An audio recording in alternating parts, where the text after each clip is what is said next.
আলিপুরদুয়ার প্রশাসনিক ভবন ডুয়ার্স কর্নাতে চলছে প্রশাসনিক বৈঠক। ডুয়ার্স কর্নায় বৈঠকে উপস্থিত আছেন আলিপুরদুয়ার সাংসদ মনোজ টিকা, কুমারগ্রাম বিধায়ক মনোজ কুমার ওরাও, মাদাদিহাট বিধায়ক লক্ষণ লিম্বু, আলিপুরদুয়ার বিধায়ক পরিতোষ দাস, কালচিনি বিধায়ক বিশাল লামা, আলিপুরদুয়ার জেলা শাসক সহ জেলা প্রশাসনের আধিকারিকরা বৈঠকে উপস্থিত ছিলেন।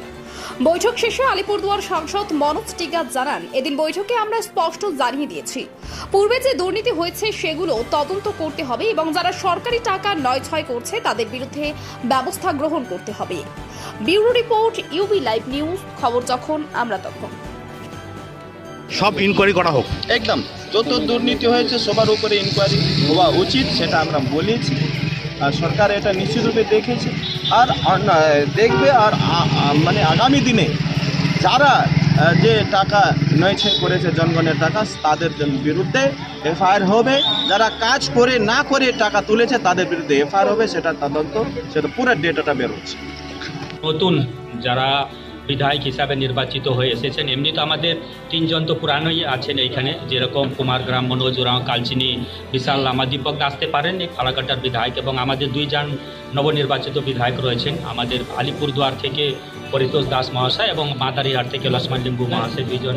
তো সকলের সাথে পরিচয়, সব ডিপার্টমেন্ট, জেলাতে যত ডিপার্টমেন্ট আছে, পিএইচই থেকে নিয়ে, রেশন থেকে নিয়ে, ফরেস্ট থেকে নিয়ে, আরও যাবতীয় যে ডিপার্টমেন্ট আছে যারা উন্নয়নের সাথে যুক্ত আছে, স্বাস্থ্য ডিপার্টমেন্ট, শিক্ষা, সকলেই এখানে ছিলেন এবং বিস্তারিত আলোচনা হয়েছে। আমাদের একটাই বক্তব্য ছিল যে উন্নয়নের সাথে কোনো আপোষ হবে না, উন্নয়ন সাধারণ মানুষের জন্য করতেই হবে, সেখানে কোনো ধরনের দুর্নীতির কোনো জায়গা হবে না। বিগত দিনে যা দুর্নীতি হয়েছে সেটা আমরা চেয়েছি যে সেটা তদন্ত হোক, যারা দোষী আছে তাদের বিরুদ্ধে আইনত ব্যবস্থা হোক, এবং এইরকম দুর্নীতি আগামী দিন কিন্তু চলবে না।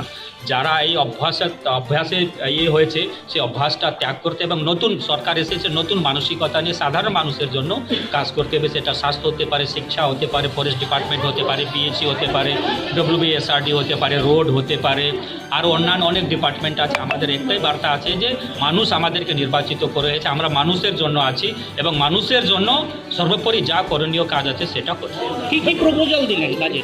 দেখুন, আজকে তো এখানে আমাদের পরিচয় পর্ব ছিল, নেক্সট যখন হবে তখন আমাদের যিনি যারা সম্মানীয় বিধায়করা আছেন তাদের যে দাবি দেওয়াগুলো আছে, যে প্রজেক্টগুলো আছে, যে আমার এলাকাতে কী করণীয় আছে, কোথায় বাঁধ দরকার আছে, কোথায় কি করতে হবে, নিজের এলাকার তারা লিপিবদ্ধ করে সুন্দরভাবে লিখে আগামী দিন আমাদের ডিএম ম্যাডামের কাছে, যে কেননা ডিএম আমাদের সুপ্রিম অথরিটি যারা, ওনার কাছে আমাদের যারা আমিও সাবমিট করব, আমাদের যারা সম্মানীয় বিধায়ক আছেন ওনারাও করবেন, নিজের তহবিল থেকে যে করণীয় কাজ আছে সেটাও করবেন, পাশাপাশি তার বাইরে যে করণীয় কাজগুলো আছে তারা লিখিত আকারে ডিএম ম্যাডামকে দেবেন, তারপরে যা করণীয় কাজ আছে সেটা। কোন কোন দুর্নীতি নিয়ে কথা হলো? দুর্নীতি দেখুন, জেলা পরিষদে 18 থেকে 23 থেকে 25 কত টাকা এসেছে, কি কাজ হয়েছে, সেই রকম আমরা কিন্তু জেলা পরিষদ থেকে সেই কাজগুলো আমরা চোখে পড়েনি।